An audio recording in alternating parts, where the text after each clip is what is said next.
আসসালামু আলাইকুম বন্ধুরা, সবাই কেমন আছেন? আশা করি সবাই ভালো আছেন। তো আমি আপনাদের দয়ায় ভালো আছি। তো এই যে সকাল সকাল দেখেন রুমের অবস্থা। তো এখনও কিছু করি নাই, তো ভাবতেছি আজকে রোদ উঠছে। তো আজকে প্রথমে ভাবতেছি জামা কাপড়গুলো রোদ্রে শুকাতে দেবো। এই যে দেখেন জামা কাপড়ের ঘরের কি হাল অবস্থা। তো যেহেতু আজকে কয়েকদিন যাবৎ মানে একটানা বৃষ্টি হচ্ছে, তো যার কারণে একদম জামা কাপড়ের ঘর ধোয়া সব ভরে গেছে। তো ভাবতেছি আজকে জামা কাপড়গুলো আগে দিয়ে দিই। আর এই যে দেখেন মানে কিছুদিন আগে এই কম্বলটা ধুইছিলাম। তো এটা রোদের কারণে শুকাতে পারি না, যার কারণে ঘরে এনে এটাকে এতদিন পর্যন্ত রাখছি। তো ভাবতেছি এটাকে রোদ্রে না দিলে মানে এমনিতেই ঘরের বাতাসে শুকাই গেছে, কিন্তু রোদ্রে না দিলে এটা থেকে একটা ভেজা ভেজা গন্ধ বলবে। তো এটাকে নিয়ে যাচ্ছি এখন রোদ্রে দেওয়ার জন্য।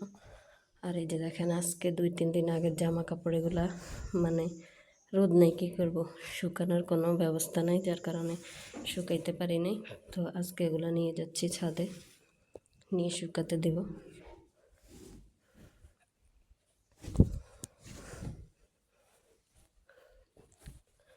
তো এই যে দেখেন কোথায় কোথায় রাখছি।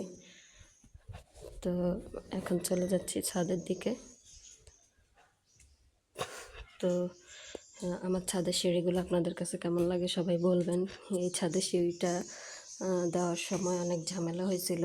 তো মিস্ত্রিকে একরকম বলা হয়েছিল, তো সে করছিল আরেক রকম। এরপরে 2-3 বার ভাঙা হয়েছে, মানে ভেঙে ভেঙে তারপরে আবার এটাকে করা হয়েছে।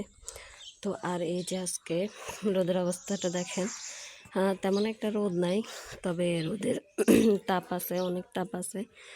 তো এই যে দেখেন আমি সবসময় এই দড়াগুলোতে মানে জামা কাপড় দিয়ে। আর ছাদের অবস্থাটা দেখেন একদম শ্যাওলা পড়ে, মানে এমন একটা অবস্থা হয়েছে যে আপনি পা ফেলতে হলে ভেবে চিন্তে পা ফেলতে হবে, না হলে একবার পা ফসকে গেলে আপনার আর কোনো বাছাবাছি নেই।